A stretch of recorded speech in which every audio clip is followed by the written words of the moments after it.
चाटचा असा इझी आणि चमचमीत प्रकार खायचा आहे का, तर मी तुमच्यासाठी मस्त रेसिपी घेऊन आलेली आहे। नमस्कार, मैरीज किचनमध्ये तुम्हा सर्वांचं खूप खूप स्वागत आहे। तर चाट बनवण्यासाठी सफेद वाटाणे मी इथे भिजत घातलेले आहेत। तुम्ही रेडीमेडसुद्धा घेऊन येऊ शकता बाजारामधून।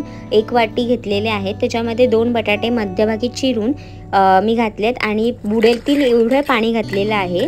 त्याच्यामध्ये चवीनुसार मीठ आणि थोडीशी हळद घातली आहे। व्यवस्थित मिक्स करून घेते आणि मग ह्याला कुकरचं झाकण लावायचं आणि बंद करून घ्यायचं आणि मस्त 2 शिट्ट्या काढून घ्यायच्या। 2 शिट्ट्या झाल्याच्या नंतर ना हे जो रगडा आहे, आपला जो बेस आहे चाटचा, तो तयार होतो। तर मी गॅसवरती ठेवते आणि शिट्ट्या काढून घेते। आता हे चाट बनवण्यासाठी ना मी वेगळ्या पुऱ्या वापरल्यात। वेगळ्या म्हणजे ना, आमच्याकडे पाणीपुरीच्या ज्या अर्धवट फुललेल्या पुऱ्या असतात ना, त्या अशा पॅकेटमध्ये पॅक करून विकल्या जातात। 15 रुपयाला किंवा 20 रुपयाला सुद्धा हे पॅकेट मिळतं। तर मी एक पॅकेट घेऊन आले होते, तेच पॅकेट मी इथे फोडून घेतले। अर्धवट फुललेले असतात पण टेस्ट छानच असते।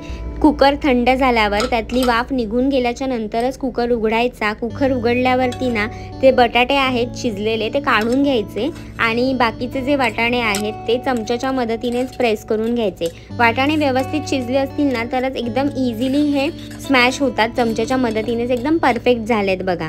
तर आता बटाटे सुद्धा सोलून घ्यायचे। मी बटाट्याची साल काढून घेते आणि बटाट्याला सुद्धा ना चमच्यानेच मी हलकंसं स्मॅश करून घेते। अगदी फार स्मॅश नाही करून घेते, कारण का मी त्या रगड्यामध्ये मिक्स नाही करणार आहे, थोडंसं नॉर्मलच टेक्स्चर ठेवणार आहे।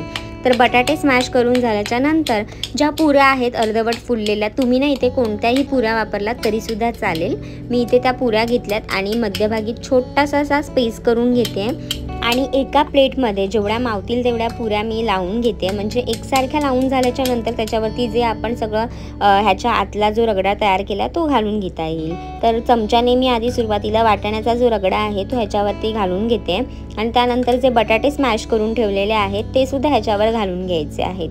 आता तुम्हाला जे काही आवडत असेल चाटमध्ये खायला ते तुम्ही ह्याच्यामध्ये ॲड करून घेऊ शकता। ह्या चाटमध्ये मी हिरवी आणि लाल चटणीसुद्धा घालणार आहे, तर त्याची रेसिपी मी डिस्क्रिप्शन बॉक्समध्ये नक्की देईन, नक्की चेक करा तिकडे जाऊन।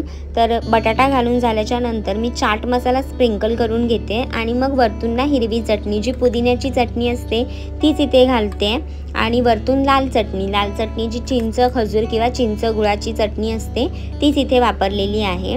वरतून ना मस्त बारीक चिरलेला कांदा घालते किंवा तुम्ही बारीक चिरलेला टोमॅटोसुद्धा इथे घालू शकता। शेंगदाणे, डाळी जे काही आवडत असेल ते इथे ॲड करू शकता। मी कांदा घातल्याच्या नंतर चवीनुसार मीठ घातले आणि दही घालते। दही ना मी फेटून ठेवलं होतं। खूप आंबट दही इथे वापरायचं नाही, जे नॉर्मल दही असतं ना फ्रेश तेच घातलंय। वरतून बारीक चिरलेली कोथिंबीर घालायची आणि तुमच्या आवडीची कोणतीही शेव घालू शकता। मी ना इथे आलू शेवचा वापर केलाय, ह्याने ना एकदम चटपटीत चाट तयार झालं होतं।